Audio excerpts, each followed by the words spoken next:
Buenos días, compañeros y docente.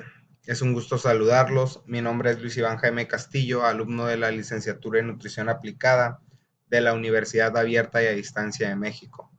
El día de hoy hablaremos un poco de las enfermedades del sistema hematológico en la asignatura de Fisiopatología Aplicada 3. Esta actividad es el momento 2.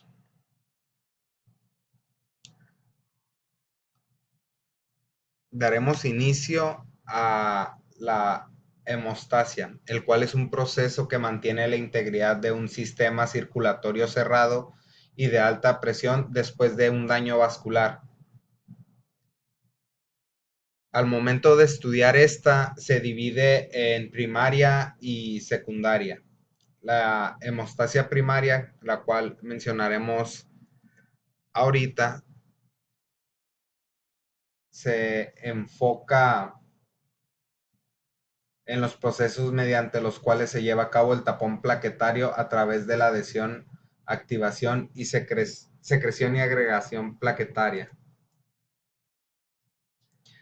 Por lo cual, este es un proceso de formación del tapón plaquetario iniciando ante una lesión vascular, provocando una estrecha interacción entre el endotelio y la plaqueta. Normalmente las plaquetas no se adhieren al vaso sanguíneo y solo ocurre cuando existe una lesión en el vaso sanguíneo, exponiendo la colágena del subendotelio y activando las plaquetas. La hemostasia secundaria involucra la activación del sistema enzimático de coagulación, cuyo principal objetivo es la formación de trombina y fibrina para la estabilización del coágulo. Aquí menciona que comprende la activación del sistema de coagulación de acuerdo al modelo celular, el cual se divide en tres fases: iniciación, amplificación y propagación. ¿En qué consisten las tres fases de la hemostasia secundaria? La fase 1, iniciación, es el factor tisular, es sintetizado por diferentes tipos celulares y expresado en la membrana celular. Este se encuentra localizado en la membrana de las células, donde se ha formado y puede expresarse en gran variedad de células extravasculares en condiciones normales, en monocitos y células endoteliales en estados inflamatorios. Para que la hemostasia secundaria inicie, debe de existir una lesión endotelial que permita al plasma entrar en contacto con el factor tisular expresado en las membranas celulares. La segunda fase, que es amplificación, se desarrolla de la siguiente manera. Las pequeñas cantidades de trombina generada en la fase de iniciación tienen diferentes efectos sobre las múltiples áreas de la coagulación. Este periodo protrombótico ascendente es resultado de la activación de las plaquetas con exposición de los fosfolípidos de la membrana y creación de una membrana procoagulante con liberación del contenido de sus gránulos. Las plaquetas se convirtieron en el sitio de la lesión durante esta fase. Se proporcionaron los fosfolípidos de la membrana necesaria para la siguiente fase, que es propagación. En la última fase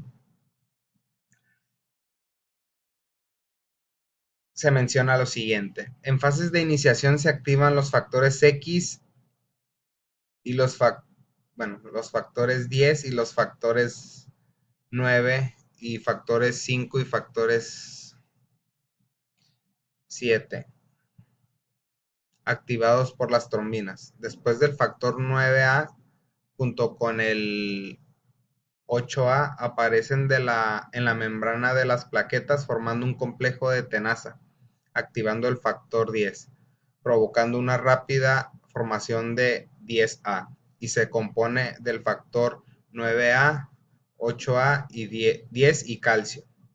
El factor XA inicia el conjunto del complejo de protombinas constituido por el factor 5A, 10A y calcio. Este complejo transforma la protombina a trombina y se da una explosión de trombina formando fibrina y el coágulo. En ausencia del factor 8, la iniciación de la coagulación es normal. En la fase de propagación se encuentra disminuida, provocando una mala formación del coágulo y es incapaz de una hemostasia adecuada.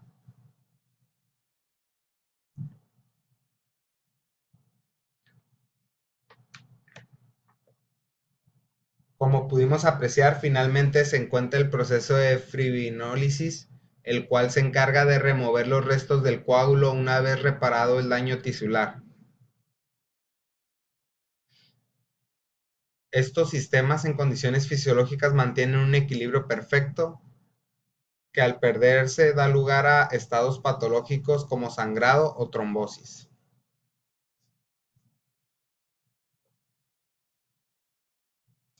Pasaremos a la parte B de esta actividad, donde mencionaremos qué es la púrpura trombocitopénica idiopática, cuál es su fisiopatología y de igual forma mencionaremos qué es la enfermedad de von Willebrand y su fisiopatología, qué es la hemofilia A y su fisiopatología y qué es la hemofilia B y su fisiopatología. Continuamos. ¿Qué es la púrpura trombocitopénica? Es una trombocitopenia aislada con médula ósea normal y en ausencia de otras causas de trombocitopenia. Tiene dos síndromes clínicos distintos que se manifiestan como una afección aguda en niños y una afección crónica en adultos. Su fisiopatología es una enfermedad de mayor destrucción de las plaquetas periféricas. La insuficiencia relativa de la médula puede contribuir a esta condición, ya que los estudios muestran que la mayoría de los pacientes tienen producción de plaquetas normal o disminuida. ¿Qué es la enfermedad de von Willebrand? Es un trastorno hemorrágico común, hereditario, genéticamente y clínicamente heterogéneo, el cual es causado por la deficiencia o disfunción de la proteína denominada factor de von Willebrand. La interacción defectuosa de esta entre las plaquetas y la pared del vaso afecta la hemostasia primaria. Su fisiopatología. En respuesta a numerosos estímulos se liberan los gránulos de almacenamiento en las plaquetas y células endoteliales. Realiza dos funciones principales en la hemostasia. Primero, media la adhesión de las plaquetas a los sitios de lesión vascular y segundo, se une y estabiliza la proteína procoagulante del factor 8. ¿Qué es la hemofilia A? Es un trastorno recesivo ligado al 10, causado por deficiencia del factor 8 de coagulación funcional del plasma. Puede heredarse o surgir de una mutación espontánea. El desarrollo de aloanticuerpos inhibidores del factor 8 puede complicar gravemente el tratamiento de casos genéticos. En raras ocasiones, el desarrollo de autoanticuerpos contra el factor 8 da lugar a hemofilia adquirida A. Su fisiopatología. Se cree que los sitios primarios de producción del factor 8 son el endotelio vascular, el hígado y el sistema reticuloendotelial. El trasplante de hígado corrige la deficiencia del factor 8 en personas con hemofilia.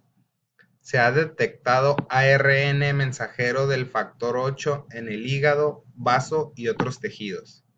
Estudios de producción del factor 8 en líneas celulares transafectadas han demostrado que después de la síntesis el factor 8 se desplaza a la luz del retículo endoplásmico, donde se une a varias proteínas que regulan la secreción, en particular la proteína de unión a la inmunoglobulina, de la que se debe disociarse, un proceso dependiente de la energía. ¿Qué es hemofilia B? Un trastorno recesivo hereditario ligado al 10 que produce deficiencia del factor 9 funcional de coagulación plasmática. La mutación espontánea y procesos inmunológicos adquiridos pueden provocar este trastorno. La hemofilia B constituye aproximadamente 20% de los casos de hemofilia y aproximadamente 50% de estos casos tienen niveles del factor 9 superiores al 1%. Fisiopatología. La deficiencia del factor 9, el factor disfuncional o los inhibidores del factor 9, provocando interrupción de la cascada de coagulación intrínseca normal, derivando en una hemorragia espontánea y o una hemorragia excesiva en respuesta al trauma. Los sitios de hemorragia incluyen articulaciones, músculos, sistema nervioso central, sistema gastrointestinal, sistema genitourinario, sistema pulmonar y sistema cardiovascular.